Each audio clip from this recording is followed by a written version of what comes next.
I'm Frank Sousa, and I'm a professor at the University of Massachusetts, Lowell, professor of Portuguese, the director of the Portuguese program there, and the director of the Saab Center for Portuguese Studies. And as such, the Saab Center for Portuguese Studies has as its mission bringing the best of the Portuguese-speaking world, vast and varied, 8 countries, 260 million speakers, that is the Portuguese-speaking world on 4 continents, to Lowell and to the region, and at the same time to give visibility and a voice to local communities of Portuguese language.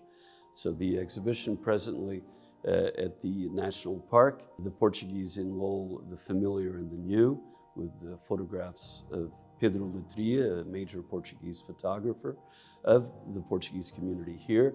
He basically conveys that experience of what it means to be Portuguese in America, and specifically in an industrial and post-industrial city that is Lowell. So it's a 3-part exhibition wherein I supply the pictures together with my wife's texts and video interviews, and the National Park Service supplied the venue. The Boott Cotton Mills Museum is a wonderful place and very adequate for this show, very appropriate, because so many of the Portuguese community members upon arriving in Lowell would immediately go to work in one of the mills.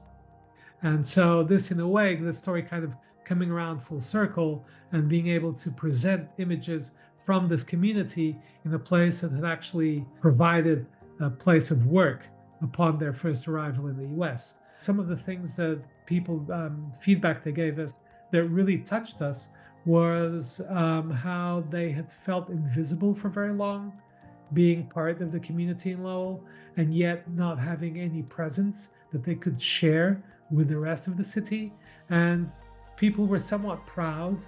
They would come up to me in the opening and tell me that they were very happy to see these pictures up there, because it was a way of their own sense of person and community having a space in the public, in the public sphere in Lowell right now. So I think I don't see the archive as a dead archive. I see the archive as a live one, as a place that is filled with people who are here, who are present, who are very much still in communion with the rest of the community.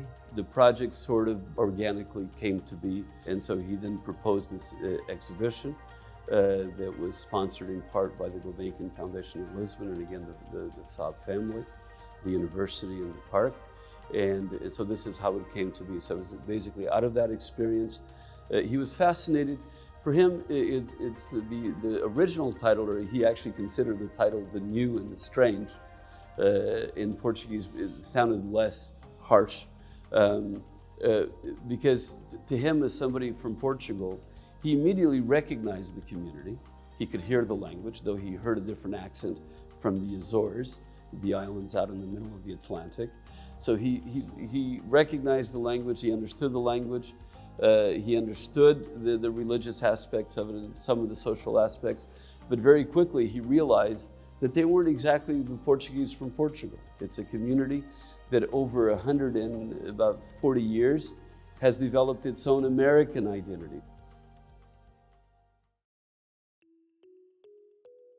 I think the main historical question that perhaps can serve as a backdrop to individual experiences that people shared with us is the fact that when most of them left the Azorean Islands, again, this is an archipelago of 9 islands in the middle of the Atlantic, all of them volcanic.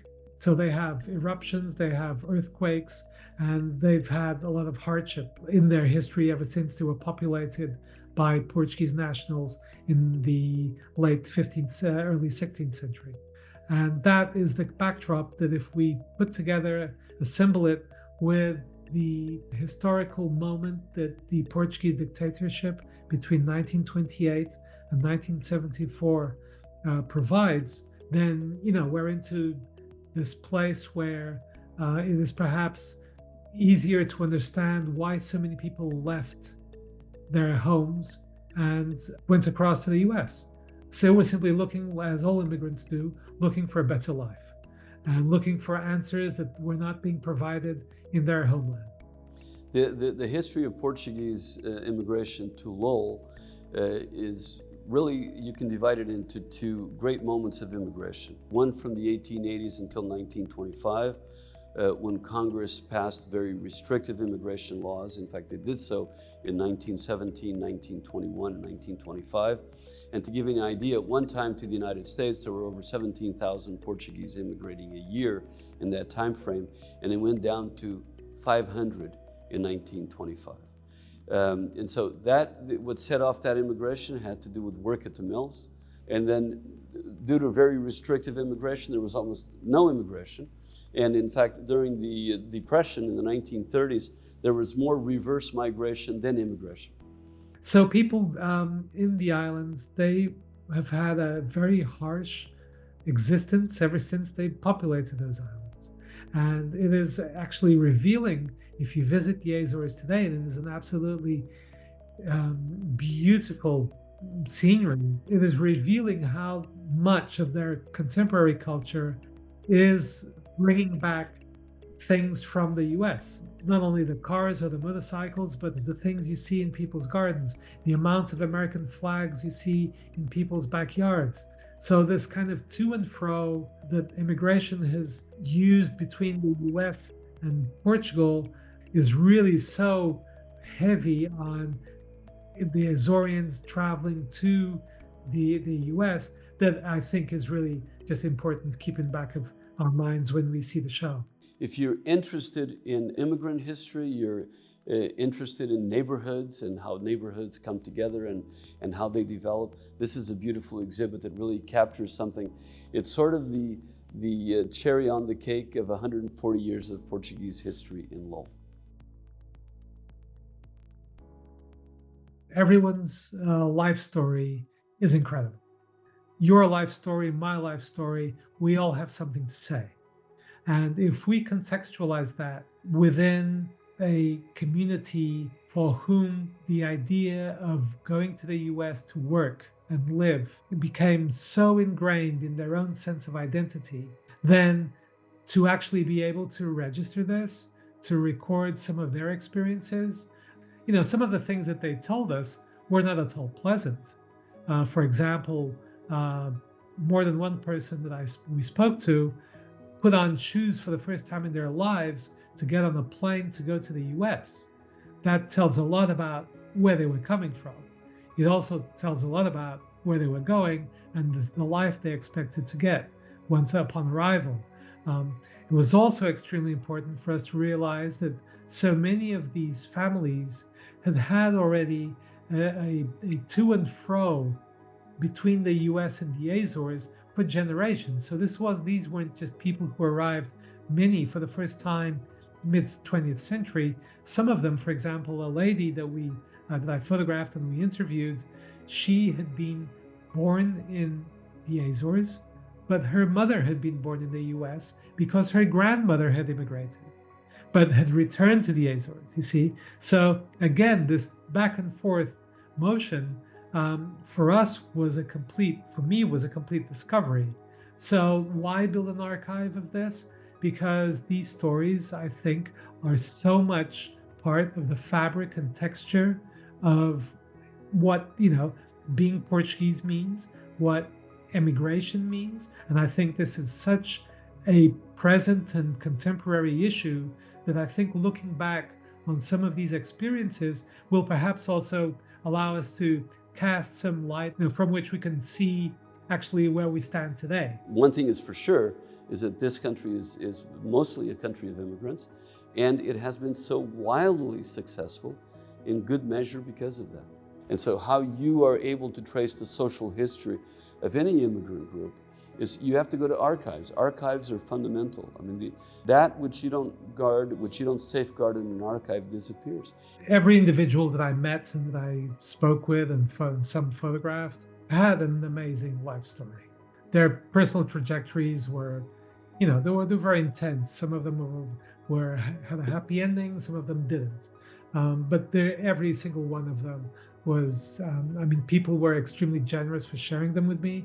And I felt very privileged to receive them.